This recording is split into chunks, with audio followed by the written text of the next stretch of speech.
Živjo, sem Ena Pristovšek in spet smo skupaj. Danes imamo obiske in se je moja srčica prišla malo k meni pocrkljati, ampak nič hudega. Danes sem mislila povedati oziroma pojasniti o tem, ker sem v enih prejšnjih videih trdila, da toksična oseba ljubi oziroma da narcis ljubi.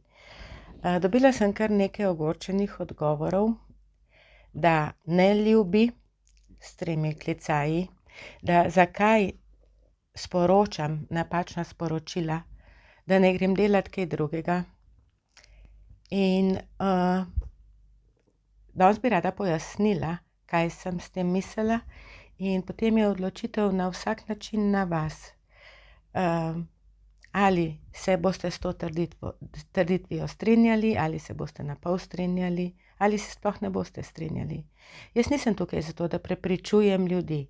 Jaz sem tukaj zato, ker želim določene stvari pojasniti, o katerih vi lahko potem razmislite, ali so ustrezne za vas ali ne. Kaj je pravzaprav ljubezen? Ljubezen je čustvo ali stanje, ki je sestavljeno, in za vsakega je ljubezen nekaj drugega.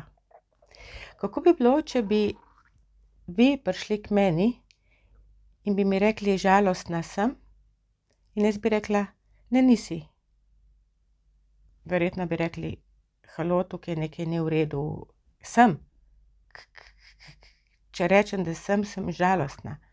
Če rečem, da sem jezna, sem jezna. Če rečem, da sem vesela, sem vesela. Se pravi, mi ne moremo določati, kaj neka oseba čuti. Ampak mi to informacijo sprejmemo, potem pa mi pogledamo, ali je to čustvo ustrezno za nas. Ali ta oseba deluje tako, da to tudi mi čutimo. Se pravi, ko narcis reče: jaz te ljubim, jaz ne morem živeti brez tebe, midva sva odličen par, ti si mati mojih otrok, če s kom bom imel samo še s tabo otroke.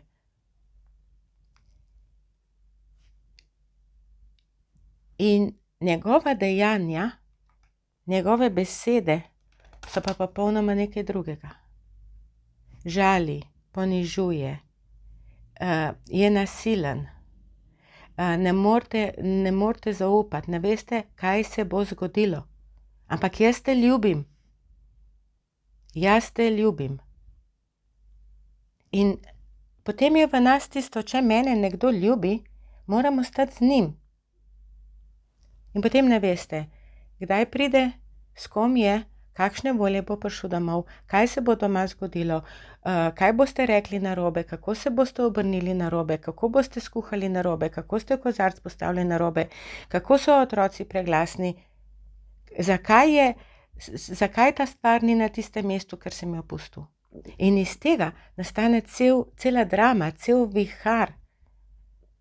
In ne samo to, ko vi pridete domov, kje si bila, zakaj hodiš okoli, zakaj me pušča samega, zakaj ti ni mar za mojo ljubezen, zakaj puščaš družino.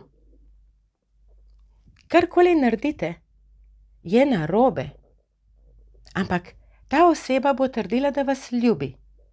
In mi ne moremo reči: ne ljubiš me. Mi lahko rečemo: tvoja dejanja, tvoje besede niso to, kar v meni potrjuje tvojo ljubezen.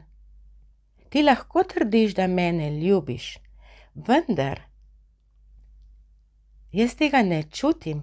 Jaz čutim, da sem ti odveč, čutim, da sem lastnina, čutim, da sem ujeta s tabo. Čutim to, da me ne slišiš. Rada bi malo nežnosti. In kaj začnemo? Začnemo dokazovati. Ne, če bi me ljubil, bi bilo drugače. Pa ravno zato, ker te ljubim, delam te stvari. Ampak ti si slaba, še slabša, najslabša, ne bom uporabljala besed, ki jih slišite vsak dan. Tako, kot jih nisem v knjigi napisala.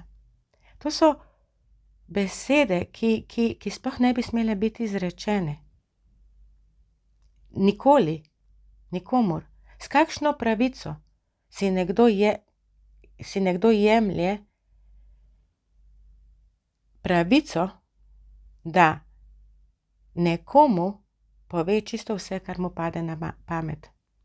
Da se spuca na drugi osebi. In to ni ljubezen. Jaz se strinjam, da to ni ljubezen. Nekoga, ki ga ljubimo, mu želimo dobro. Ampak narcis bo še vedno trdil, da nas ljubi. So starši, ki neskončno ljubijo svoje otroke in delajo sistematično vse narobe. Preveč skrbijo za njih.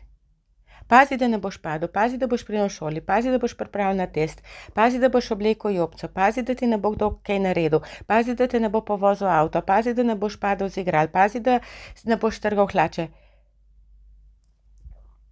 Zato, ker preveč skrbijo in ljubijo. Ampak otrok ne čuti to kot ljubezen. Otrok čuti to kot strah. In v vsem tem pazi, joj, kaj se bo zgodilo, joj, mene skrbi zate. Odraste v osebo, ki je popolnoma prestrašena. Ne ve, česa se boji. Ve samo, da mora skozi nekaj paziti, da je okrog njega ena sama nevarnost. Ampak ne moremo reči za tega starša, da nima rad svojega otroka. Ima ga celo preveč rad. Ženske, ki preveč ljubijo, in moški, ki preveč ljubijo, so posesivni. Mi ne moremo reči neki ženski, zato ker želi biti 25 ur na dan s svojim možem, partnerjem, fantom, da ne ljubi. Preveč ljubi. Ampak to za to drugo osebo je preveč. In če ni po njeno ali pa če ni po njegovo, je cela drama, je užaljenost, je tišina, so obtožbe, je prepir. In ta bolečina, ki dejansko ni ljubezen, ampak ta oseba čuti kot ljubezen, je presilna, da bi lahko uvideli, kaj pravzaprav delajo. In zaradi tega je tako pomembno, da se mi ukvarjamo s sabo, da spoznamo, kaj je v nas. Ljudje tako ljubijo, da prihaja do umora iz strasti. Kakšna ljubezen je to?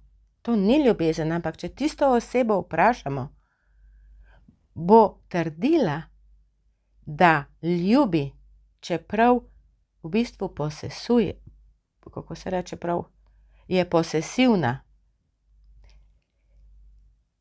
Ampak ne moremo trditi, to ni ljubezen, ker potem prideta dve trditvi, kjer se začnemo prepričevati. In prepričanega ne moremo prepričati v nasprotno. In kaj mi lahko zdaj naredimo, če neka oseba, ki ne deluje podporno, s katero nismo varni, kjer mi nimamo varnega odnosa, kjer mi nimamo zdravega odnosa, kjer se bojimo, kaj bomo rekli, naredili, kaj bo spet narobe. To, če ne bomo nič naredili, bo nekaj narobe. Kaj lahko mi naredimo? Mi lahko naredimo to, da se vprašamo, ali želim biti s to osebo. Ali želim verjeti tej osebi. Ali bom jaz prepričevala naprej to osebo. So moški, ki tako zelo ljubijo svoje žene ali pa svoje partnerke, da reče žena ali partnerka, jaz ga ne morem pustiti, ker se mi smili. In to samo zato, ker ji trdi, da jo ljubi, čeprav je posesiven, nesramen, dramatičen, nezanesljiv, ne da se z njim pogovarjati, ne razume, ne sliši, ne sprejema drugega mnenja. Ampak se mi smili, odrasla, polnoletna, opravilna, pravilno sposobna oseba, ki živi v Sloveniji, ne živi v Gazi, kjer nima možnosti, živi v Sloveniji, kjer ima 1001 možnost, da si lahko pomaga, se nam smili. Smilijo se nam lahko otroci, ki so nebogljeni. Smilijo se nam lahko živali, ki so nebogljene.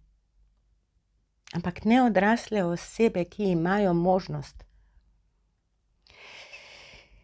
Torej, ali narcis ljubi ali ne? Čustva vsakega človeka so njegova pristna čustva. In mi nimamo pravice določati, ti me ne ljubiš. Imamo pa pravico določiti, ali je ta podporna oseba, ali je ta oseba podporna zame, ali me ta oseba sliši, ali me razume, ali ji lahko zaupam, ali sem varna v tem odnosu, ali sem ves čas prestrašena. Mi nimamo pravice določati, kaj druga oseba čuti. Druga oseba čuti to, kar čuti, in če trdi, da nekaj čuti, potem je to res. Zato, ker če mi si vzamemo to pravico, da bomo določili, ali druga oseba prav čuti ali ne, potem lahko tudi druga oseba si vzame to pravico in trdi, da mi ne čutimo prav, da mi ne delamo prav.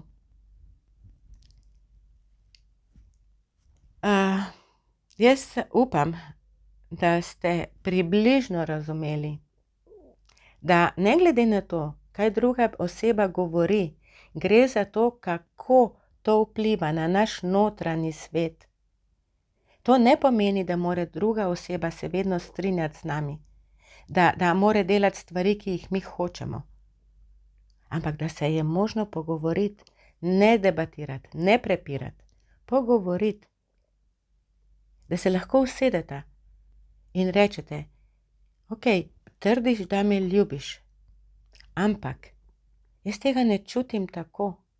In druga oseba, vaš partner, vaš mož, bo rekel, ok, kaj pa ti čutiš? To je pogovor. To je to, da prisluhnete drug drugemu. Ok, če ti čutiš to kot ujetost, če ti čutiš to kot nadzor, če ti čutiš to, da nisi dovolj dobra, potem bom jaz ti to povedal in pokazal na drugačen način.